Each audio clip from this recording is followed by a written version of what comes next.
ಎಲ್ಲರಿಗೂ ಜೈತಿಲ್ಲ ನಾನು ನಿಮ್ಮ ದೀಕ್ಷೆ ಕಡಬ ಅಂತ ಹೇಳ್ತಾ ಏನಪ್ಪಾ ಅಂತ ಹೇಳಿದ್ರೆ ಇವತ್ತು ಸ್ವಾತಂತ್ರ್ಯ ಸಿಕ್ಕಿದ ದಿನ. ಇವತ್ತು ತುಂಬಾ ವರ್ಸ್ಟ್ ಆಗಿತ್ತು. ಯಾಕಂತ ಹೇಳಿದ್ರೆ ಬೆಳಿಗ್ಗೆ 7 ಗಂಟೆಯ ಬಸ್ ಇರ್ಲಿಲ್ಲ.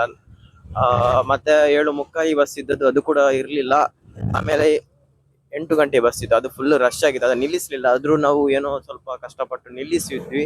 ಆದ್ರೂ ಏನಾಯ್ತು ಅಂತ ಹೇಳಿದ್ರೆ ಆ ಬಸ್ಸಿಗೆ ಎಲ್ಲರೂ ಹತ್ಲಿಕ್ಕೆ ಆಗ್ಲಿಲ್ಲ. ಹಾಗೆ ನಮ್ದು ಒಂದು 5-6 ಜನ ಇಲ್ವಾ ಸೀದಾ ಮನೆಗೆ ಹೋದ್ರು. ಎಲ್ಲರೂ ಅನ್ಕೊಂಡಿದ್ರು ಸ್ವಾತಂತ್ರ್ಯ ದಿನಾಚರಣೆಗೆ ಮನೆಗೆ ಹೋಗಿ ಕಾಲೇಜಲ್ಲಿ ಆಚರಿಸುವ ಅಂತ. ಆದ್ರೆ ತುಂಬಾ ಜನ ಬೇಸರದಿಂದ ಮನೆಗೆ ಹೋದ್ರು. ಅದನ್ನ ನೋಡಿ ತುಂಬಾ ಬೇಸರ ಆಯ್ತು. ಯಾಕಂತ ಹೇಳಿದ್ರೆ ಸ್ವಾತಂತ್ರ್ಯ ದಿನಾಚರಣೆ ಯಾವತ್ತು ಕೂಡ ಮಕ್ಕಳಿಗೆ ಕಾಲೇಜಿಗೆ ಹೋಗ್ಲಿಕ್ಕೆ ಆಗ್ಲಿಲ್ಲ.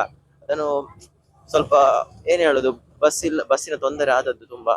ಅದಕ್ಕೆ ನಾನು ಒಂದು ಗವರ್ಮೆಂಟ್ ಅವರಿಗೆ ರಿಕ್ವೆಸ್ಟ್ ಮಾಡೋದು ಏನಪ್ಪಾ ಅಂತ ಹೇಳಿದ್ರೆ, ಆ ನಮ್ಮ ಈ ಧರ್ಮಸ್ಥಳ ಸುಬ್ರಹ್ಮಣ್ಯ ನಮ್ಮ ರೂಟ್ ಇರೋದ್ರಿಂದ ಅಲ್ಲಿ ಟೂರಿಸ್ಟ್ಗೆ ಅಂತ ಬಸ್ ಹಾಕ್ತಾರೆ ವಿನಃ ಸ್ಟೂಡೆಂಟ್ಗೆ ಅಂತ ಬಸ್ ಹಾಕಲ್ಲ. ಸಂಜೆ ಬಸ್ ಇದೆ, ಸಂಜೆ 4, 5, 6, 6:30, 7, 8 ಗಂಟೆ ತನಕ ಬಸ್ ಇದೆ. ಆದ್ರೆ ಮಾರ್ನಿಂಗ್ 7 ಗಂಟೆ, ಆಮೇಲೆ 7:45ಗೆ ಬಸ್ ಇರುದು. ಹಾಗೆ ತುಂಬಾ ಮಕ್ಕಳಿಗೆ ಪ್ರಾಬ್ಲಮ್ ಆಗ್ತಿದೆ.